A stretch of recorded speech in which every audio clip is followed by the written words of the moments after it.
y a los demás os quiero invitar a que me acompañéis a la segunda carta del apóstol Pablo a los Corintios. Segunda carta de Pablo a los Corintios.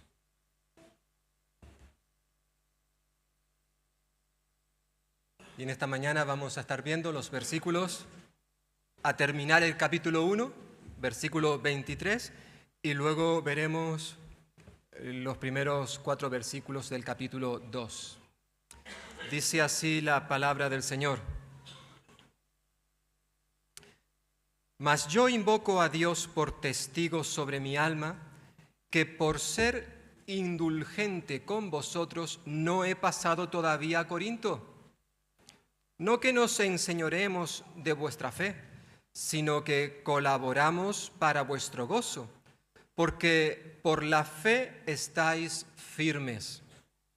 Esto, pues, determiné para conmigo, no ir otra vez a vosotros con tristeza, porque si yo os contristo, ¿quién será luego el que me alegre, sino aquel a quien yo contristé? Y esto mismo os escribí, para que cuando llegue no tenga tristeza de parte de aquellos de quienes me debiera gozar, confiando en vosotros todos que mi gozo es el de todos vosotros.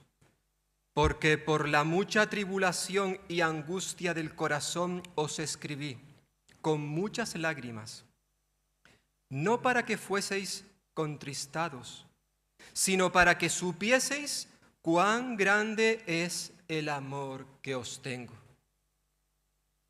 Recuerdo en una ocasión visitábamos a unos hermanos en la fe en su casa y hacía unos instantes que el padre había disciplinado a uno de sus hijos. Creo que tenía unos 9 años. Y creo que la disciplina consistió en que no podía ver la televisión, no podía ver un programa. No recuerdo exactamente, lo que sé que el niño estaba llorando, mojando toda la casa de sus lágrimas, porque el padre le había disciplinado.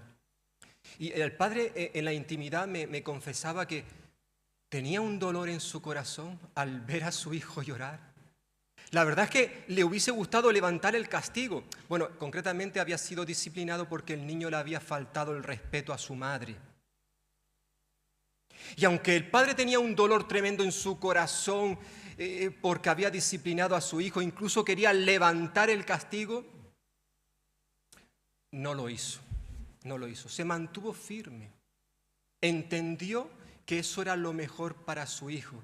Entendió que esta era una forma de demostrarle su amor. ¿Tú has hecho algo que está mal? ¿No has obedecido?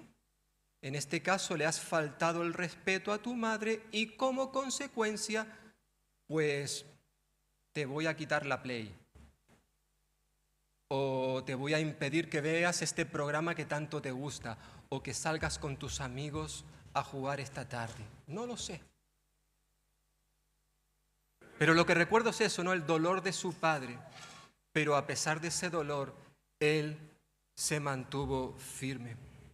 En nuestro texto que tenemos para el día de hoy, en esta serie de predicaciones que estamos viendo en la carta de Pablo, en su segunda carta a los Corintios, encontramos las razones, los motivos por los cuales Pablo no cumplió su palabra de visitar a los corintios. ¿Recordáis lo que estamos viendo ya o viniendo en los últimos domingos? A Pablo se le había acusado, se le había echado en cara, entre otras cosas, que él era un hombre que no tenía palabra, que no era honesto, que no era sincero, que no era coherente con lo que decía. Y todo se inició simplemente por el hecho de que él había dicho, voy a visitaros, y luego no fue. Bueno, ya hemos estado viendo la defensa de Pablo, algunos de sus argumentos para demostrar que lo que le estaban diciendo no tenía fundamento. Y es a partir de ahora, versículo 23 que hemos leído, donde él ahora sí va a dar los motivos, las explicaciones de por qué realmente no fue a Corinto como había prometido. Aquí lo tenemos en los versículos que acabamos de leer. Aunque él sabe es consciente de que van a haber personas que no le van a creer, no van a confiar en su palabra. Es por eso que él ya inicia nuestro texto, versículo 23, haciendo un juramento solemne. Él dice: mas yo invoco a Dios como testigo sobre mi alma. Es decir, lo que yo voy a decir es verdad. Y pongo a Dios por testigo de que no estoy mintiendo. ¿Y cuál es la verdad acerca de por qué no les visitó? Pues Pablo dice a continuación, en el versículo 23, que no fue a Corinto por ser indulgente con ellos. Hay dos cosas que me gustaría destacar en el pasaje que vamos a leer en esta mañana, que en cierta forma resumen pues estos versículos que tenemos delante de nosotros. En primer lugar, Pablo nos va a recordar en estos dos versículos del final del capítulo 1 la necesidad de confrontar el mal, de confrontar el pecado, a pesar de que eso pueda ser doloroso, como lo fue para él. Él confiesa, versículo 23, que no fue a Corinto por ser indulgente, es decir, una palabra que significa básicamente misericordioso, comprensivo. Otra versión diría que no fue por consideración a vosotros. En la iglesia de Corinto, como bien sabemos, existían serios y graves problemas. Bueno, quitamos la palabra problemas, no. Lo que había en la iglesia de Corinto eran serios y graves pecados, aunque, como he dicho en otras ocasiones, el pecado siempre es grave, siempre. Da igual el tamaño de ese pecado, el tamaño que tú y yo le pongamos, la medida, el pecado siempre es grave. Y Pablo está diciendo que él no fue a Corinto no por ser un cobarde que no quería enfrentarse a la situación, sino porque él quería darles tiempo a los corintios, a los creyentes de la iglesia, para que se arrepintieran de sus pecados, de lo que estaban haciendo mal. Pablo no es que tuviera temor de los corintios, sino más bien tenía amor por ellos. Y es lo que estás diciendo ahora mismo en este versículo. Él no quería visitarles aún para darles tiempo a que se arrepintieran de sus pecados. Porque si Pablo iba y aún no se habían arrepentido, entonces, en vez de pronunciar palabras de edificación, sería más bien palabras de condenación. Cuando él finaliza esta carta que estamos estudiando, capítulo 13, si vais un momentito más adelante, capítulo 13, él ya advierte de que si él va y aún no se han arrepentido, en vez de ser indulgente, no lo va a hacer. Fijaos, capítulo 13, versículo 2. Cuando vuelva a veros, no seré indulgente, es decir, misericordioso, comprensivo, con los que antes pecaron, ni con ningún otro. Se acabó. Se acabaron las oportunidades.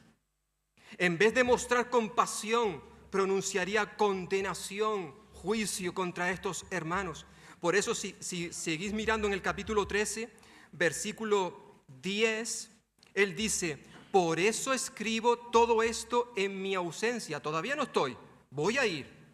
Ahora que no estoy, os escribo ¿para qué? Para que cuando vaya no tenga que ser severo en el uso de mi autoridad, la cual el Señor me ha dado para edificación y no para destrucción. En su primera visita, mejor dicho, en su primera carta, Pablo les había dicho, recordaréis que cuando vimos Primera de Corintios, si queréis verlo ahora también lo podéis hacer en Primera de Corintios capítulo 4, versículo 21, Pablo les preguntó, ¿qué queréis? Primera de Corintios 4, 21, ¿qué queréis? ¿iré a vosotros con vara, con el palo en la mano, o con amor y espíritu de mansedumbre? ¿Qué queréis? Tenéis que decidir. Vosotros podéis ahora mismo decirme si queréis que vaya con vara. Esto de llevar la vara, evidentemente, es una expresión donde Pablo está diciendo que si iba con vara iba a ejercer su autoridad, iba a ejercer una disciplina dolorosa a aquellos hermanos que no estaban actuando bien. Por eso les pregunta, ¿qué queréis? ¿Que vaya con la vara? No es que Pablo fuera, a ver, con el palo dándole a la gente, no. Es una manera metafórica de decir que evidentemente iba a ir con una actitud que iba a dolerles a muchos, a muchos. Obviamente Pablo nos está recordando que él, por amor a la iglesia de Cristo, por amor al nombre del Señor Jesús, él no podía pasar por alto la disciplina. Cuando un cristiano, hermanos y hermanas, cuando un cristiano, un creyente en Cristo se desvía de la enseñanza bíblica y tiene una conducta inapropiada como un hijo, como una hija de Dios, tiene que ser amonestado. Tiene que ser amonestado. Hay que sentarnos y hablar con él, con ella. Y si no entra en razón, pues esa persona, además de ser amonestado, tiene que ser confrontado y disciplinado si es necesario. Si es necesario. Y aunque esto nunca es fácil, nunca. Lo cierto es que es necesario si queremos restablecer la comunión y el orden dentro de la iglesia. Es por eso que Pablo estaba actuando de esta manera. En cierta forma lo que está diciendo Pablo aquí es un llamado a imitar lo que nos dice Dios en su palabra. Dios ama a sus hijos, dice este texto de Proverbios 13:12, que luego también en cierta forma lo encontramos en Hebreos capítulo 12, cuando se nos dice que el Señor disciplina a los que ama y corrige y nos corrige como un padre a su hijo querido. Porque un padre o una madre, si realmente ama a sus hijos, va a tener momentos donde tendrá que disciplinarles, corregirles. A veces no es suficiente las palabras, el ejemplo de los padres. Los niños, las niñas a veces necesitan también, como todos los que estamos aquí ya somos mayores, tuvimos que experimentar la disciplina de nuestros padres. Es cierto que algunas veces se equivocaban y nos daban cuando no nos tenían que dar. Es cierto. Pero Dios no actúa así. Él, como buen padre que ama a sus hijos, si tiene que disciplinarlos, lo hará, lo hará. El Señor disciplina a los que ama. Dicho de otro modo, el Señor no va a cerrar los ojos cuando ve a uno de sus hijos desviarse, descarrilarse, salirse del camino. Él nos ama tanto que si tiene que reprendernos, que si tiene que disciplinarnos, lo hará. Lo hará. ¿Por qué? Porque nos ama. Y una forma de demostrar su amor es reprendiéndonos, corrigiéndonos cuando es necesario. Pero no solamente esto, el texto, el relato que estamos viendo ahora en 2 de Corintios nos recuerda que si tú y yo amamos a nuestros hermanos y hermanas en la fe, incluso a nuestros familiares, a nuestros seres queridos, si les amamos como Dios quiere que les amemos, a veces va a ser necesario tener que confrontarles por alguna actitud, por algún comportamiento, por algo que vemos en ellos que nosotros sabemos que no está bien, y tenemos que reprenderles, tenemos que exhortarles. Una forma de expresar nuestro amor, hermanos y hermanas, una forma de expresar nuestro amor es a través de la confrontación, de la corrección. Esa es la realidad. Yo soy consciente de que eso pues no es fácil. No es nada fácil. Cuando vemos faltas, cuando vemos debilidades, cuando vemos actitudes, o dicho de otra forma, hermano, lo resumimos en una palabra, cuando vemos pecados en la vida de otros, estamos llamados a amar a ese hermano, a esa hermana, a nuestro cónyuge, a nuestro padre o a nuestra madre, a nuestros hijos. Si somos conscientes, claro, es evidente que hay un problema, hay que confrontar, hay que confrontar. Aunque eso evidentemente va a traernos dolor. No podemos mirar para otro lado. ¿Es esto lo que Pablo le está diciendo a la iglesia en Corinto? No he ido todavía a visitaros porque quiero ser indulgente, es decir, misericordioso, compasivo con vosotros. Hay una serie de problemas en la iglesia entre vosotros. Ya os la he manifestado, ya se ha destapado y ya fue a visitarles una vez, dijo lo que había y ahora dice, voy a ir a veros de nuevo, pero os voy a dejar algo de tiempo. Para que aquellos que tienen una actitud inapropiada, que tienen un comportamiento donde están dando un mal testimonio, que se puedan arrepentir. Eso sí, Pablo sabía que aunque a él le había delegado una autoridad como apóstol para confrontar, incluso para disciplinar si fuera necesario, eso no le daba derecho a él a imponer su voluntad sobre materia de fe en los demás. Por eso aclara versículo 24, no que nos enseñoremos de vuestra fe, sino que colaboramos para vuestro gozo, porque por la fe estáis firmes.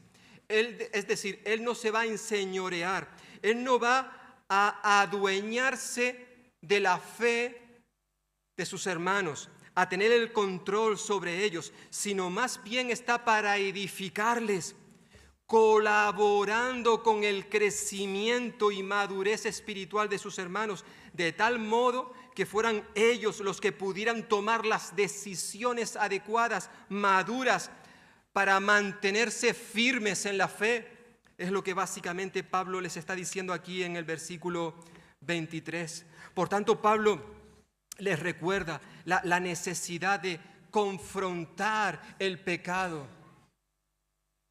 Obviamente, como nos va a decir a continuación, no vale cualquier manera. Cuando nos acercamos a alguien para amonestarle, para corregirle, evidentemente nosotros tenemos que tener una actitud correcta. Pero Pablo recuerda que no solamente está la necesidad de confrontar el mal, sino también ahora nos va a decir en los versículos del 1 al 4 del capítulo siguiente, nos va a hablar acerca de la necesidad de preservar, guardar la santidad de la iglesia. Los primeros 4 versículos de este capítulo 2 obviamente guardan una relación, una conexión con lo que ha dicho anteriormente en el capítulo 1. Por eso son muchos los que creen que esta división del capítulo no es apropiada, no ha sido afortunada por parte de los editores, y tienen razón, no es correcto. Por tanto, tenemos que ver estos primeros 4 versículos del capítulo 2 unidos, ¿vale?, a los anteriores que acabamos de ver. Pablo ya ha dicho que no fue a Corinto porque quería ser indulgente, comprensivo, misericordioso con ellos. Ahora va a añadir algunos argumentos más de por qué no les visitó.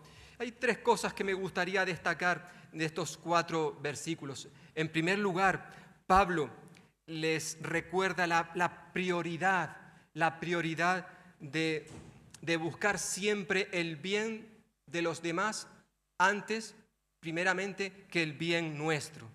Dice versículo 1 que él había determinado, es decir, había decidido, pues, no haceros otra visita que os causara tristeza. O dicho de otra forma, decidí no ir otra vez a vosotros con tristeza. ¿Por qué? Dice versículo 2, porque si yo os causo tristeza, ¿quién será luego el que me alegre sino aquel a quien yo entristecí? Es interesante que si observamos estos 4 versículos, en ellos lleva implícito que Pablo ya había realizado una segunda visita a los corintios. Cuando él dice que decidió no ir otra vez, se está refiriendo a una visita que él había hecho y que no está registrada en el libro de Hechos de los Apóstoles. Allí solamente encontramos esa visita que él tuvo en Hechos capítulo 18, que fue cuando fundó la iglesia, que estuvo, según el relato bíblico, 1 año y medio allí. Y luego partió de Corinto y se fue a Éfeso.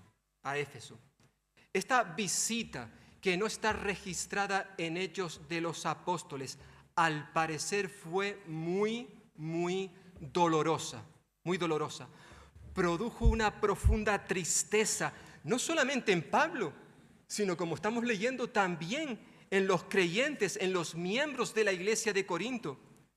Cuando Pablo determinó no volver a visitarles de nuevo con tristeza, no solo estaba pensando en él mismo, no voy a hacer esto porque si no me voy a entristecer, sino que estaba pensando también en los propios creyentes. Es decir, Pablo sabía que el amor, como él dirá, o como él dijo en su primera carta, el amor no busca lo suyo propio, Recordaremos que cuando Pablo escribió su carta a los filipenses, él dijo una cosa muy interesante. Bueno, todo fue interesante en esa carta, pero concretamente él dijo esto: ninguno busque únicamente su propio bien, sino también el bien de los otros.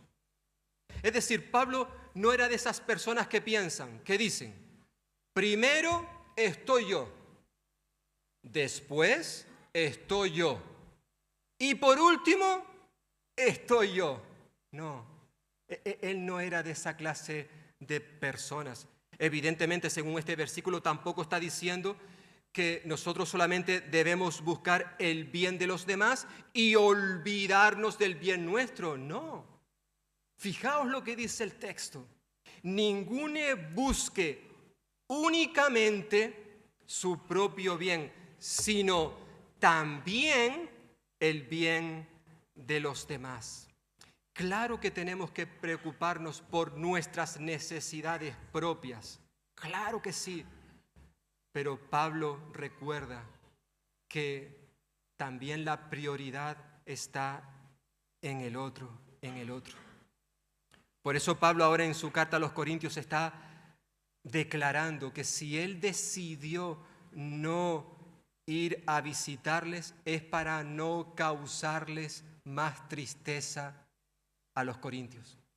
Además de que eso significaba que tampoco iba a añadir más tristeza, más dolor a su propia vida como apóstol.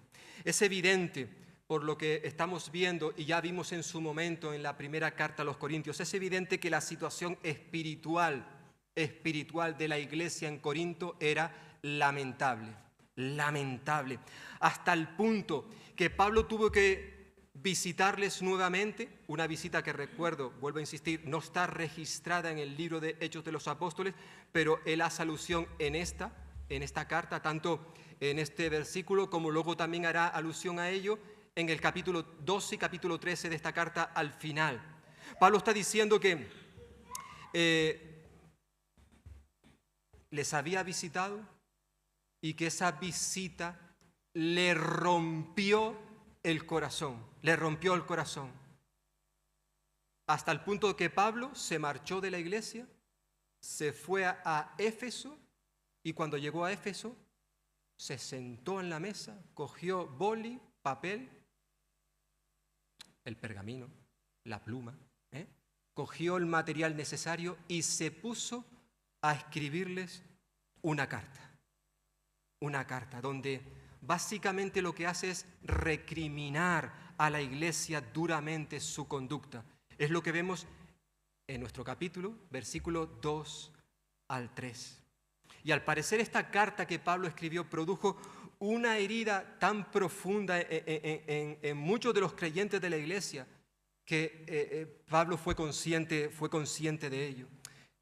El propósito de la carta no era herirles, no era producirles dolor, daño, no. Él les escribió, como dice nuestro texto aquí, versículo 3 y 4, para expresarles su amor. Fijaos, versículo 3, por eso os escribí. Mirad el texto, versículo 3, por eso os escribí como lo hice, para que cuando llegue no tenga tristeza de parte de aquellos de quienes me debiera gozar, confiando en que mi gozo es el de todos vosotros. Fijaos, ya en estos versículos que estamos leyendo, por un lado se nos está diciendo que Pablo les había visitado ya, hay una segunda visita, después de la visita de Hechos capítulo 18, hay una segunda visita. No está registrada en la Escritura, aunque Pablo hace alusión ahora de ella. Pero además les dice que también les había escrito una carta. ¿A qué carta se refiere? Os escribí como lo hice. Hay algunos que dicen, no, se refiere a la primera carta de Corintios.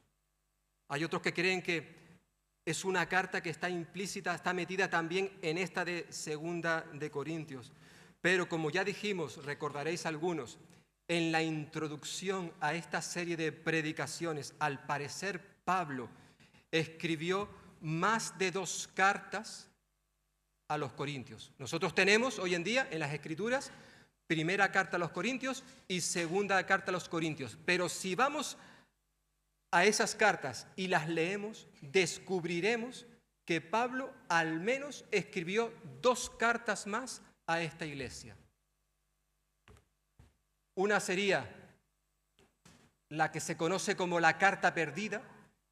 Recordaréis allí en 1 Corintios capítulo 5, versículo 9, para los que estáis tomando nota, que Pablo les dijo que él les había escrito, dice allí en ese versículo, y les mandó que no se juntaran con los fornicarios. Os escribí que no os juntaseis con los fornicarios. Bueno, ¿cuándo les escribió? ¿Dónde está escrito eso? Bueno, en una carta que evidentemente nosotros no tenemos, se perdió. Al parecer esta carta que escribió Pablo no dio el fruto deseado. Seguían habiendo problemas en la iglesia y problemas muy graves, como falta de unidad, falta de disciplina eclesial, había problemas a nivel matrimonial, habían problemas a la hora de celebrar los cultos, problemas en cuanto a qué pasa con los que han muerto, resucitaremos, no resucitaremos. Por tanto, Pablo les escribió lo que nosotros conocemos como la primera carta a los Corintios, para precisamente hablarles de esas situaciones. Incluso ya los creyentes, si leemos la carta primera a los Corintios, veremos que habían personas que le habían hecho preguntas a Pablo y él contesta en esa carta. Al parecer tampoco esta carta dio los resultados, el fruto que Pablo esperaba. La situación era tan grave que él tuvo que visitarles, como acabamos de mencionar en estos versículos antes. Visitarles y escribirle esta carta a la cual estamos haciendo mención ahora en nuestro pasaje. Les escribió una carta que al parecer le llenó de un dolor tan profundo que cuando la escribía de sus ojos brotaban muchas lágrimas, hemos leído. Es la carta que se conoce como la carta de las muchas lágrimas, que está en el pasaje, como he dicho, que estamos viendo. Pero con el tiempo, al parecer, la iglesia de Corinto respondió favorablemente. Empezaron a haber cambios y los vamos a ver en esta carta que estamos estudiando. Y entonces Pablo le llevó a escribir lo que nosotros conocemos como nuestra segunda carta a los Corintios. Por tanto, en el mismo texto vemos que al menos Pablo escribió estas 4 cartas. Y él está declarando, entre otras cosas, que era prioritario en su vida el buscar el bien de los otros, aunque eso significara sacrificar su propio bienestar. Pero no solamente esto, vemos que en segundo lugar Pablo también quería recordarles que la santidad de la iglesia está por encima de la felicidad de esta.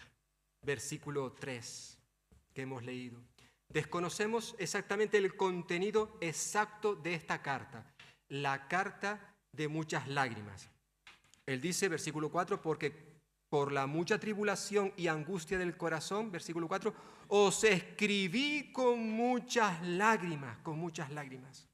No sabemos exactamente qué fue lo que Pablo les escribió en esta carta, pero obviamente él no tenía el propósito de entristecerles, sino más bien de corregirles, llevarles a un punto donde ellos reconocieran, confesaran sus pecados, se arrepintieran de ellos y se volvieran al Señor. Es por eso que Pablo todavía no les había visitado, les estaba dejando tiempo. Eso sí, para que ellos fueran edificados,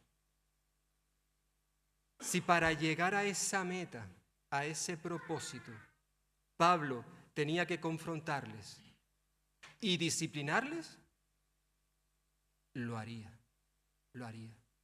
Porque como estamos señalando, para él, para Pablo, la felicidad de la iglesia, de los creyentes, no está por encima de la santidad de esta. Y tristemente esto, hermanos y hermanas, se olvida en el día de hoy en muchas iglesias, en muchas congregaciones. Esta es la triste realidad que sucede en muchos lugares de cultos, donde las iglesias se preocupan más por alcanzar la unidad que por mantener la santidad de la iglesia. Esto está ocurriendo hoy en muchas congregaciones. ¿Por qué? ¿Por qué sucede esto? Obviamente porque para mantener la santidad, la pureza dentro de la iglesia, es necesario confrontar el pecado.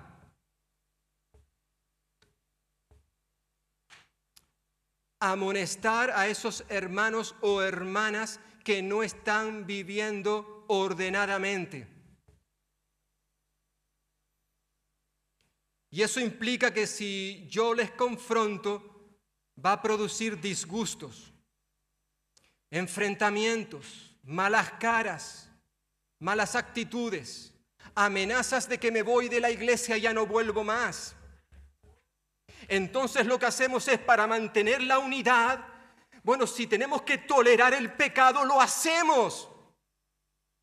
Pero Pablo dice, nanay, no, de eso nada. Yo sé que es doloroso. Lo que he escrito, sé que ha causado una profunda tristeza a la iglesia, lo sé. También ha producido tristeza en mí. Pero lo que no podemos tolerar es que haya una serie de personas, señores y señoras dentro de la congregación de Corinto que estén viviendo en pecado. No lo podemos tolerar. Yo sé que estáis tristes, quizás enfadados conmigo, pero esto no se puede permitir, no se puede permitir. El confrontar, el disciplinar, ejercer la doctrina bíblica que habla de la disciplina eclesial implica pagar un precio. Sí, cierto. Pero si lo que está en juego, hermanos y hermanas, es la santidad, la honra, la gloria de Dios, no podemos permitir que nos tiemble el pulso. Por muy doloroso que sea, por muy doloroso, no podemos mirar a otro lado. Si yo sé que mi esposa, mi esposo, como creyente que somos, o mi padre, mi madre, mi hijo, mi hija, mi sobrino, mi sobrina, mi tío, miembros de la iglesia, Si yo sé que están viviendo de una forma que no es correcta, que es manifiestamente contraria a lo que Dios me dice en su palabra, ¿quién mejor que yo para acercarme a él o a ella y decirle, papá, mamá, cariño, tú no te estás comportando bien, yo vivo contigo, estoy viendo en tu vida cosas que no agrada a Dios? Esto es duro, esto es fuerte. Claro que lo es, pero es lo que Pablo hizo. Él pagó el precio, porque entendía que la santidad de la iglesia está por encima de su felicidad. Que están tristes, bueno, ya se alegrarán. Pasará el tiempo. Quizás por eso Pablo dejó más tiempo. Yo sé que ahora mismo está todo el mundo, el ambiente está revuelto. Entonces dijo, no voy a ir ahora, iré más adelante. Voy a darles una oportunidad, les voy a dar más tiempo, pero luego iré. Y dirá al final de la carta, lo hemos leído, y cuando vaya no voy a ser indulgente. Se acabaron las oportunidades, se acabaron. Él tuvo que evidentemente experimentar, Pablo, un desgaste emocional. Por eso, en tercer lugar, quisiera señalar esto, la realidad que existe de que cuando tenemos que confrontar a alguien, sea quien sea, esto va a producir en nosotros un desgaste emocional, nadie lo duda. Fijaos, versículo 4, él dice que por la mucha tribulación, recordemos la palabra tribulación, ya la estuvimos viendo en unos versículos anteriores, la palabra griega que se utiliza aquí para tribulación es una palabra que significa presionar, oprimir, aplastar. Él dice, por la mucha tribulación, aflicción, angustia que había en su corazón, os escribí, dice, con muchas lágrimas. No para que fuerais entristecidos, no, sino para que supierais cuán grande es el amor que os tengo. Hay al menos dos cosas, hay muchas cosas que podemos sacar de este texto, pero quisiera señalar dos concretamente, dos. En primer lugar es que confrontar y disciplinar a un creyente lleva a un desgaste emocional. Esta fue la experiencia del apóstol Pablo, que se revela aquí claramente. Él no tiene temor en reconocer que todo esto le estaba afectando. El gran superapóstol Pablo.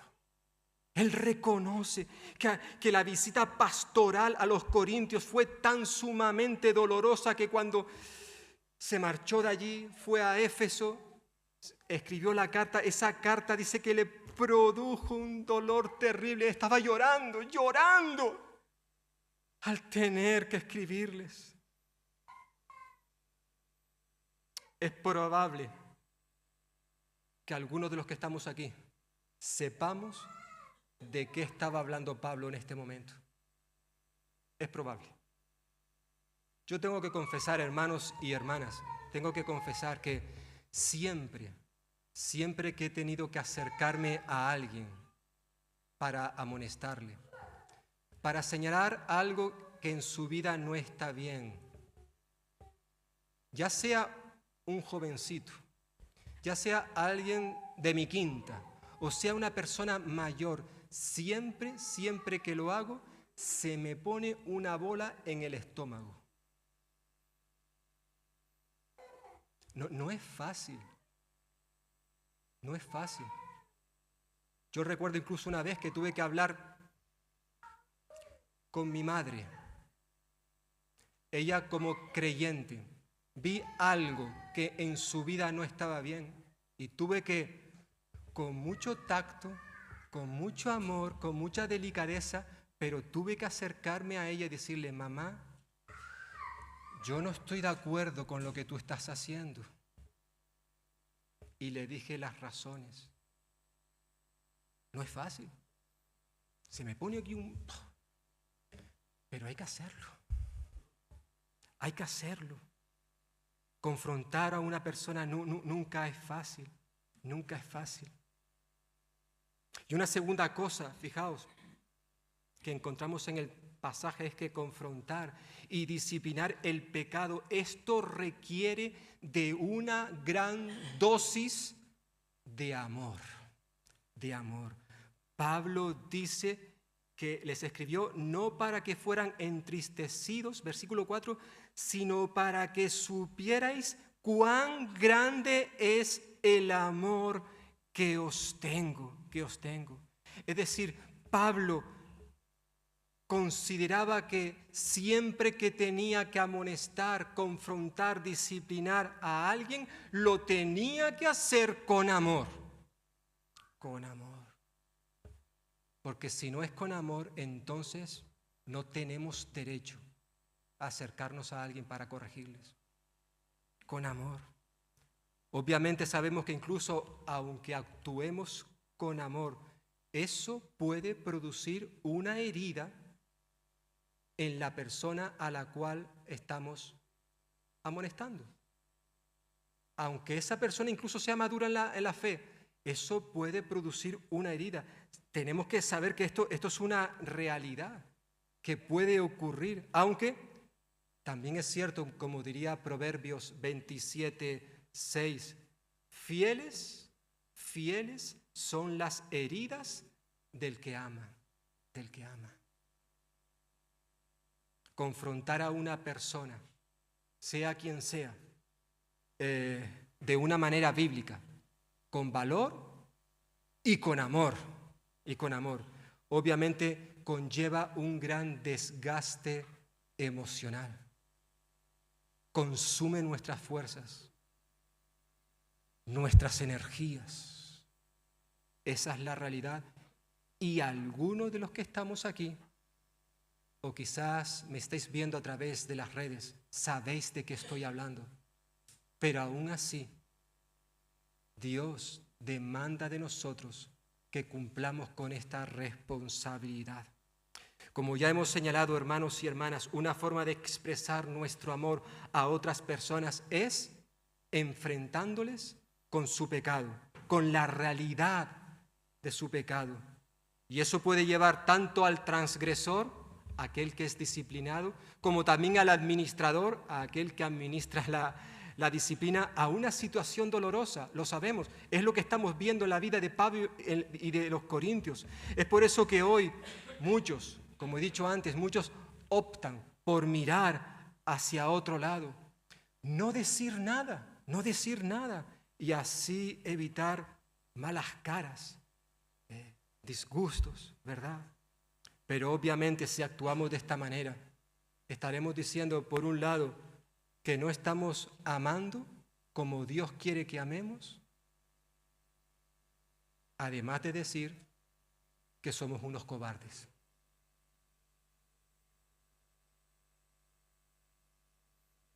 Que a veces tenemos más temor a los hombres que temor a Dios. Y eso es terrible, terrible. Porque nosotros estamos para obedecer a Dios, no para obedecer a los hombres, decíamos el jueves pasado. Y repito, soy consciente de que llevar a cabo estas cosas no son fáciles, no son fáciles. Amar como Dios quiere que amemos, duele. Y los que sois padres aquí, padres y madres, que tenéis niños pequeños o lo habéis tenido, sabéis esto. Para concluir, hermanos y hermanas, Pablo básicamente está afirmando en estos versículos que el cambio de planes, el no ir a Corinto, se debió a un acto de misericordia. Quería darles tiempo para que cambiasen, para que se arrepintiesen de sus pecados. Por eso dejó un intervalo de tiempo entre su segunda visita, al parecer, y la visita que les había prometido. Si hubiese ido antes, probablemente hubiese tenido que sacar la vara. Y en cierta forma, hermanos y hermanas, la manera de obrar de Pablo, su decisión de no visitar a los corintios hasta que estos se arrepintieran y de esa manera mostrar su misericordia, en cierta manera hay una similitud en la forma en que Dios tiene de obrar con la humanidad. En estos días celebramos la Navidad. Celebramos la primera venida del Señor Jesús a este mundo, cuando nació en aquel pesebre. Luego creció, se convirtió en un hombre para morir más tarde en una cruz, en un madero. Aunque luego dice el texto bíblico que al tercer día resucitó y Él subió a los cielos, donde está a la derecha del Padre. No nos ha dejado solo, nos ha dejado al Espíritu Santo para que esté con nosotros. Y antes de que Jesús se fuera, Él prometió una serie de cosas, hizo una serie de promesas. Y prometió, entre otras cosas, que volvería a venir. Prometió una segunda venida. Aún no ha ocurrido. Cristo todavía no ha vuelto por segunda vez. ¿Por qué? Bueno, si acudimos a las Escrituras, estas nos dirán que Dios quiere que las buenas noticias acerca de la persona y la obra de su Hijo Jesucristo sea conocida en toda la faz de la tierra. Y cuando eso ocurra, Él volverá. ¿Qué es lo que está haciendo? ¿Por qué Jesús todavía no ha vuelto? En cierta forma no lo ha hecho porque está dando aún más tiempo para que todos aquellos que aún no se han arrepentido de sus pecados lo hagan. Porque si Él vuelve y aún no lo han hecho, esas personas serán juzgadas, condenadas y echadas en el infierno. Eso no lo digo yo, eso está en la Biblia. Sé que es un mensaje que no gusta, pero es parte de las noticias que encontramos en las Escrituras. Dios podría volver hoy. Nadie sabe el día y la hora en que Cristo volverá. Él prometió que volvería y volverá. ¿Cuándo? No lo sabemos. Lo cierto es que puede venir hoy. Hoy.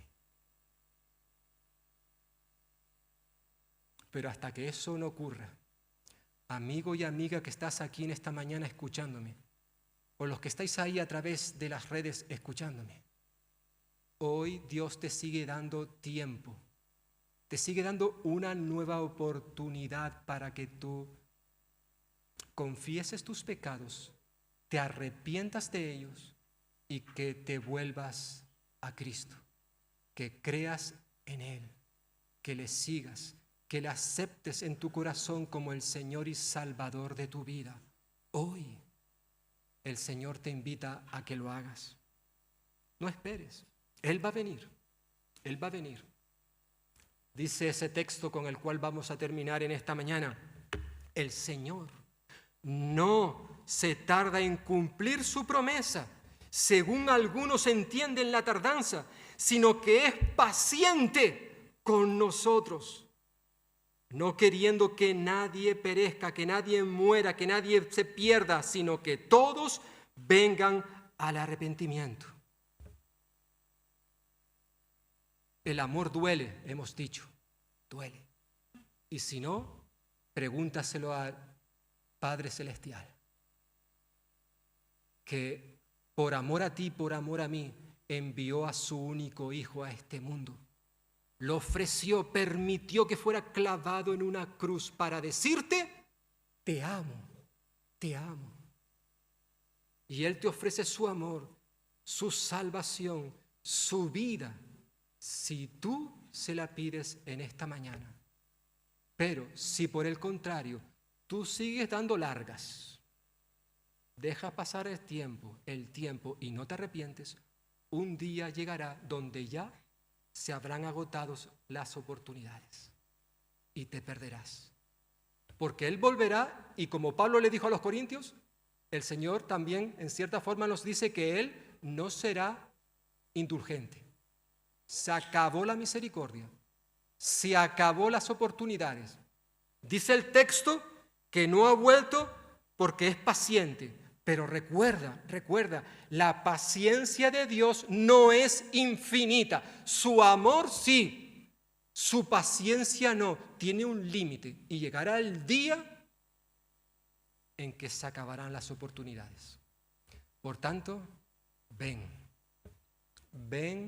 hoy a Jesucristo, ven a sus pies y pídele perdón por tus pecados y deja que Él te salve y te dé una nueva vida. Amén.